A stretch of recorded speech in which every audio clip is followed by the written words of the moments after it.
So the topic of our presentation today is being gifted, asynchronous development, traits and characteristics, and overexcitabilities.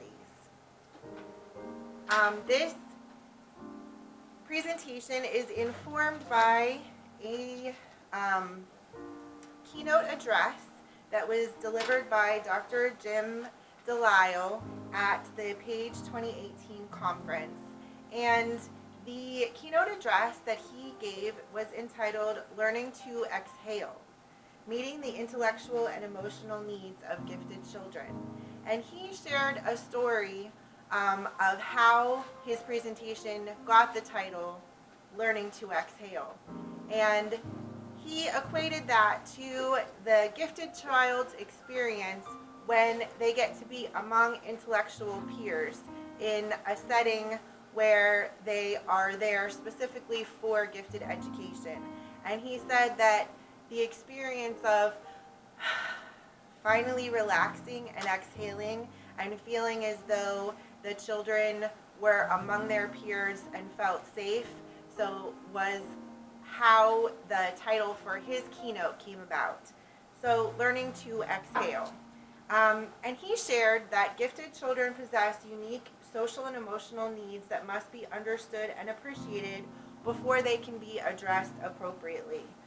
Dr. Delisle reviewed those needs and ways to deal with them both in school and at home.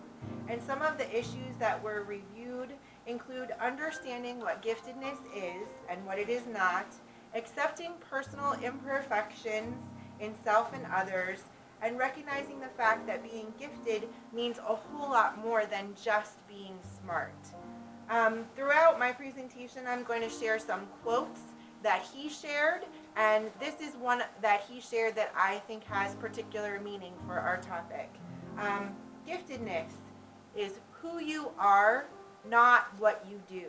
So giftedness is a greater awareness, a greater sensitivity, and a greater ability to understand and to transform perceptions into intellectual and emotional experiences. And that was a quote by Anne-Marie Ropier, who is a sort of mythical figure in gifted education in the United States and one of Dr. Delisle's mentors. He did share the 8 great gripes of gifted kids, and I am going to share this with you as well, because it also is going to kind of give us a where we want to go point. We want to address these gripes as gifted teachers. So these were put together by Judith Galbraith, and it was a open call to gifted students across the United States. And all of their gripes were put together, and these 8 rose to the top as being the most frequent. So the gripes are, no one explains what being gifted is all about. It's all kept a big secret. The stuff we do in school is too easy and it's boring. Parents, teachers, and friends expect us to be perfect, to do our best all the time. Kids tease us about being smart. Friends who really understand us are few and far between. We feel too different and wish people would accept us for what we are. We feel overwhelmed by the number of things we can do in life. We worry a lot about world problems and feel helpless to do anything about them. And another quote, the greatest gift that we can give our gifted children is to believe in the following, that the gifted child is average with gifts and not superior with faults. So as educators, if we understand asynchronous development in gifted learners and the traits and characteristics specific to these individuals and overexcitabilities associated with being gifted, we are then empowered to recognize these children within our classrooms and to make instructional decisions that support these gifted learners holistically. There is no one general definition of the term gifted. The debate within the psychology community about what constitutes giftedness has a lengthy and ongoing history and has resulted in a myriad of definitions and models.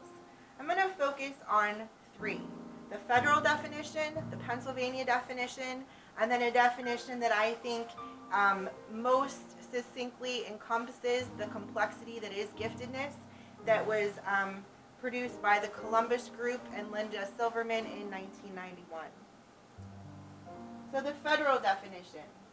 And this comes out of the Elementary and Secondary Education Acts, and it defines gifted and talented students as students, children, or youth who give evidence of high achievement capabilities in areas such as intellectual, creative, artistic, or leadership capacity, or in a specific academic field, who need services and activities not ordinarily provided by the school in order to fully develop those capabilities. The Pennsylvania definition begins by sharing a student who is exceptional meets the definition of mentally gifted. In this section, it needs specially designed instruction beyond that which is required by Chapter 4. So what is Pennsylvania's definition of mentally gifted? Outstanding intellectual and creative ability and development of which requires specifically designed programs or support services or both, not orderly provided in the regular education program. Now, the Columbus Group's definition: giftedness is asynchronous development in which advanced cognitive abilities and heightened intensities combine to create inner experiences and awareness that are qualitatively different from the norm. This asynchrony increases with the higher intellectual capacity. The uniqueness of the gifted renders them particularly vulnerable and requires modifications in parenting, teaching, and counseling in order for them to develop optimally. So we're going to take a closer look at asynchronous development, traits and characteristics of gifted learners. There's a PA definition. The Columbus Group definition. Okay, so we're going to look at asynchronous development in gifted individuals, traits and characteristics of gifted individuals, and overexcitabilities of gifted individuals. So asynchrony is a term used to describe the mismatch between cognitive, emotional, and physical development of gifted individuals. For example, a gifted child may be excellent in math, but poor in reading, or vice versa. Often, intellectual skills are quite advanced, but fine motor or social skills are lacking. Experts do not completely agree, but because asynchrony is so predominant in gifted children, some professionals believe asynchronous development, rather than potential or ability, is the defining characteristics of the gifted. And that is Linda Silverman in the Columbus Group. It is important for parents and teachers and caregivers to realize that one size does not fit all for gifted children.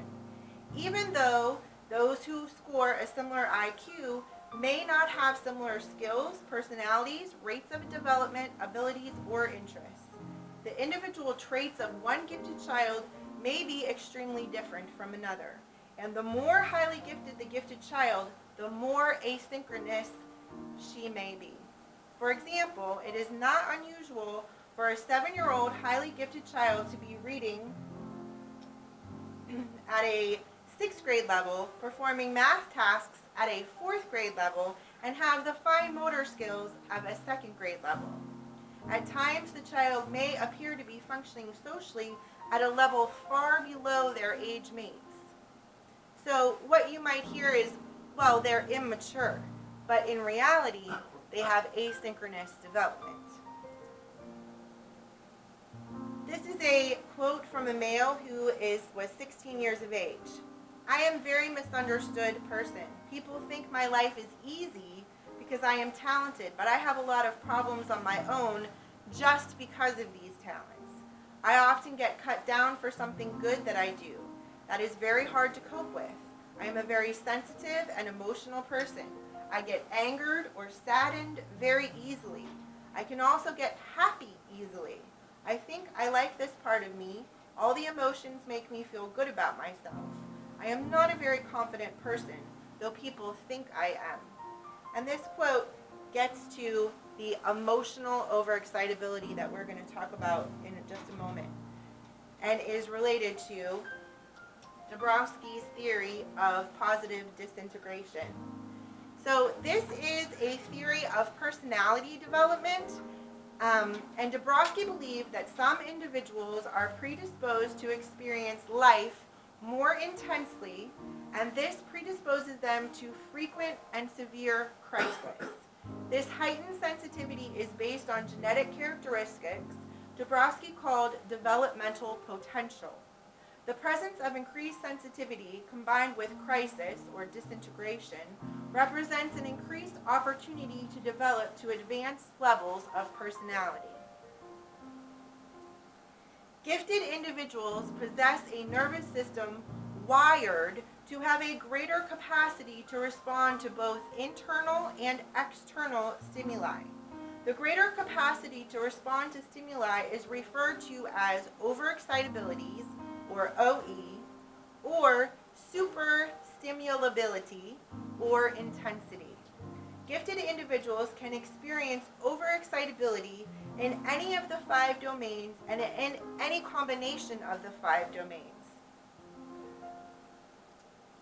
The 5 domains are psychomotor, which would be, you would be able to see this as a surplus of energy, a restlessness, a curiosity, overexcitability in sensual areas, so sensory and aesthetic pleasure, intellectual overexcitability, strong signs of analysis and synthesis, theoretical thinking, probing questions, learning, and problem solving. It is important to note that intellectual overexcitability is often present in gifted students, but not always. That is not always the case. And the higher the intellect is, the more overexcitabilities that you are going to find in a particular gifted child. And you typically see at least one overexcitability present in students who do qualify for the label of mentally gifted. Imaginational overexcitability is a vivid fantasy life, spontaneous, imaginary, sensitive to imaginary realities. And then the emotional intensity of feelings, complex emotions and feelings, extremes of emotions, sensitivity, identification with the feelings of others, and difficulty adjusting to change. Dabrowski called overexcitability a tragic gift, to reflect that the road of the person with strong OE is not a smooth or easy one. High levels of emotional overexcitability are exhibited by gifted children, adolescents, and adults as the capacity for emotional depth. The depth and intensity of emotional life are expressed by the gifted through a wide range of feelings, attachments, compassions, heightened sense of responsibility, and scrupulous self-examination. Okay, it's also important to note that for overexcitabilities, these have a positive and a potentially negative aspect as well. So if you have a physical overexcitability, there is nothing inherently wrong with that. In fact, it's often a gift. So it's important to be aware as an educator is when these overexcitabilities cross the line from something that is positive to something that is more negative, and potentially even a diagnosis.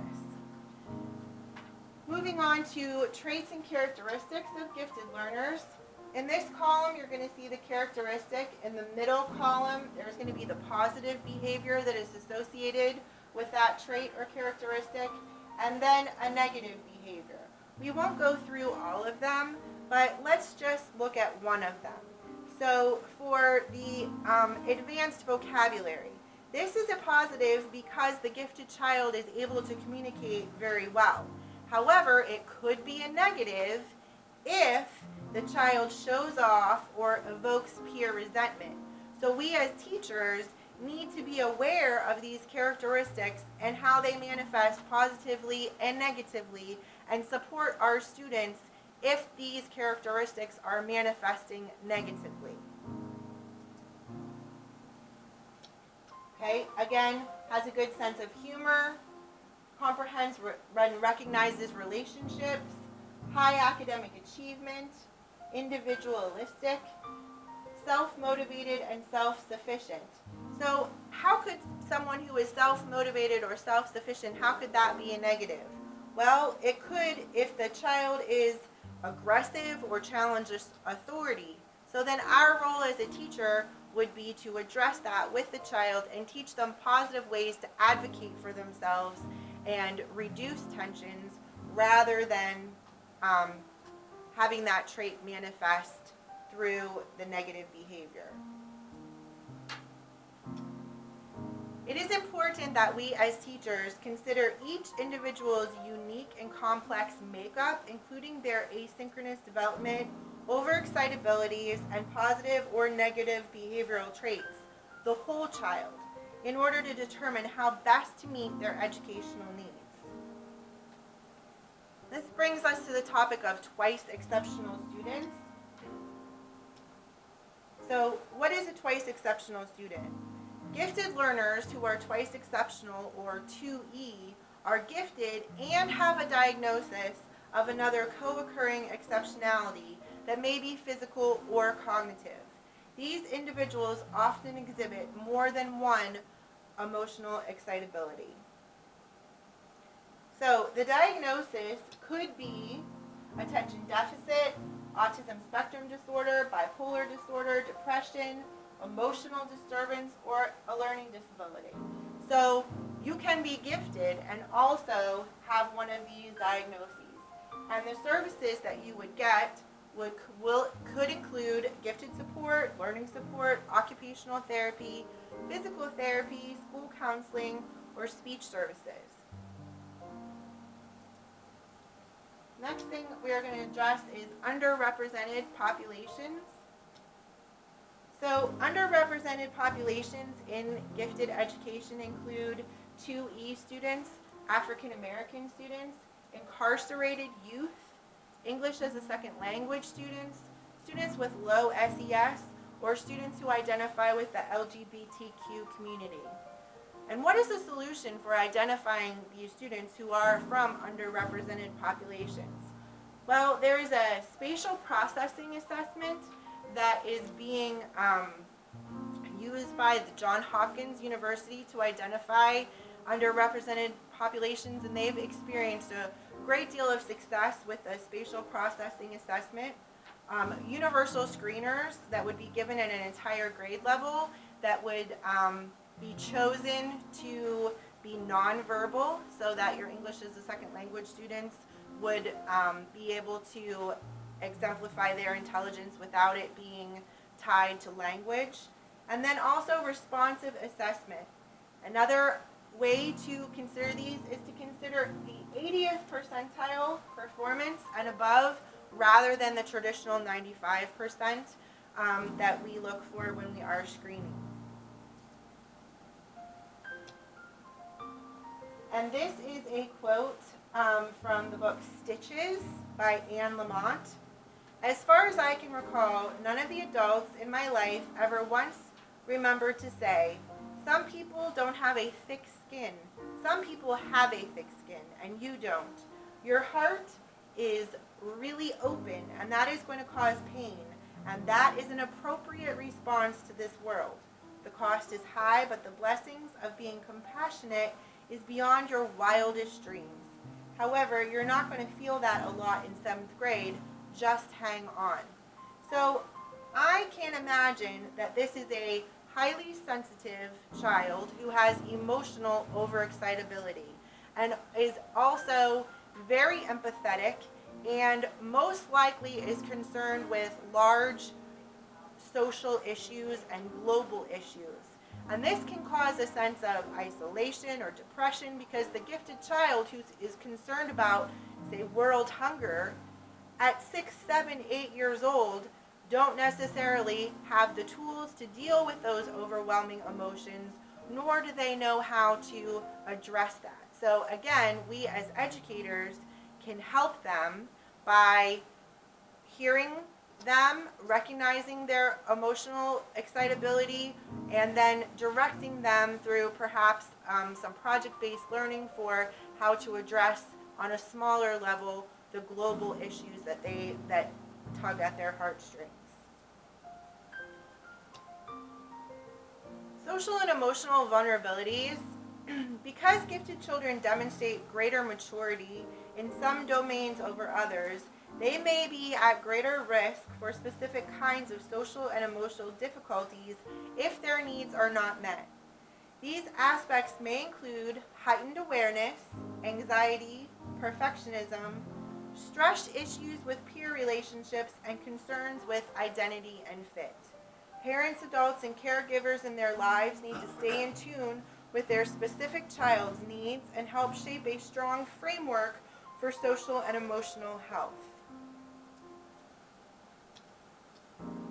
And Linda Silverman says, perfectionism can be best thought of as an energy that needs to be channeled in positive directions, rather than a malady that needs to be cured. It's important for us as teachers to provide support. And if at some point the positive behavior tips the scales over into being negatively manifested, then we need to refer to a school counselor for additional support. Watch for signs and be aware of the relationship between perfectionism and bulimia, emotional overexcitability, and existential depression. So when do these overexcitabilities become issues that negatively impact the students' lives? And that's when we as teachers can step in and provide additional support and also refer to school counselors when the problem is larger than what we can handle on our own. The root of excellence is perfectionism. It is the driving force in the personality that propels the individual towards higher and higher goals. There is a strong correlation between perfectionism and giftedness. I have yet to meet a gifted person who wasn't perfectionistic in some way. And again, that's from Linda Silverman. And of the two handouts that I have provided for you, there is one on perfectionism and one on asynchronous development. And the last topic is underachievement. So underachievement is the unanticipated difference between accomplishment and ability. And underachievement is a complex situation with many possible interwoven causes. Among the areas to explore are social issues such as peer pressure, psychological issues such as emotional sensitivities or perfectionism, undiagnosed learning disabilities, lack of interest in curriculum or curriculum that is not challenging or engaging, low teacher expectations, especially with twice exceptional minority and students from low income backgrounds. So in closing, how can we as educators support gifted learners? We need to recognize and refer these students for gifted screening and evaluation. We need to openly discuss and teach these topics to gifted learners. So one of the 8 great gripes, the first one was, nobody tells us what giftedness is all about. It's all a big secret.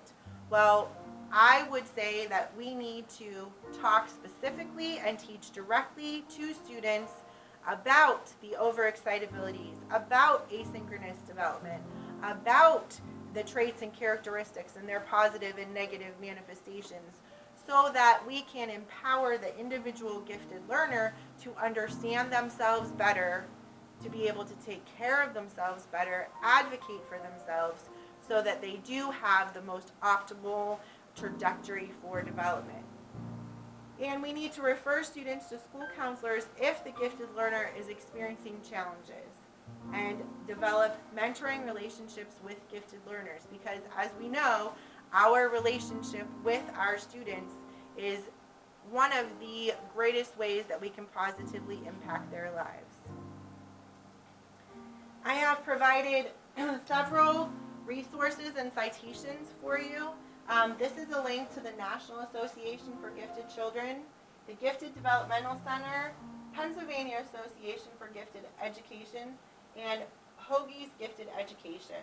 A lot of the information that was contained within the presentation were from those 4 websites. I've also included PA School Code Chapter 16 and the Gifted Guidelines. These are an excellent resource to understand exactly what we are mandated by the state to provide. These are 3 articles that I'm sharing. Gifted children, emotionally immature or emotionally intense. Overexcitabilities, windows into the inner world of the gifted. That's a YouTube video. It's really excellent, and that is Linda Silverman speaking herself. And then a brief overview of Dabrowski's theory of positive disintegration and its relevance for the gifted.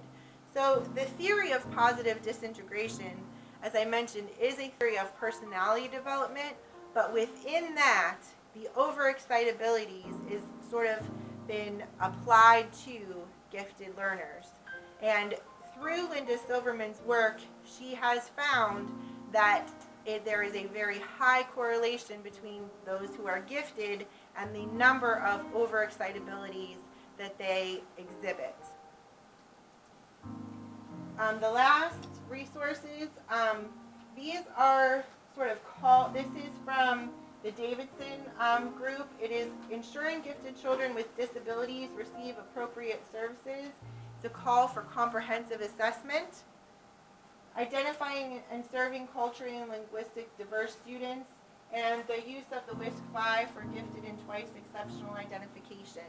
These are very informative, and I wanted to share them with you as well. So thank you, and there is a link to the Act 80. If there's any questions, and the other thing I would like to share is part of this presentation was tied to my trip to Page. And so I have several resources over there that you can take a look at that I collected when I was at the Page conference.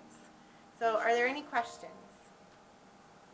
So our school district identifies kids as gifted.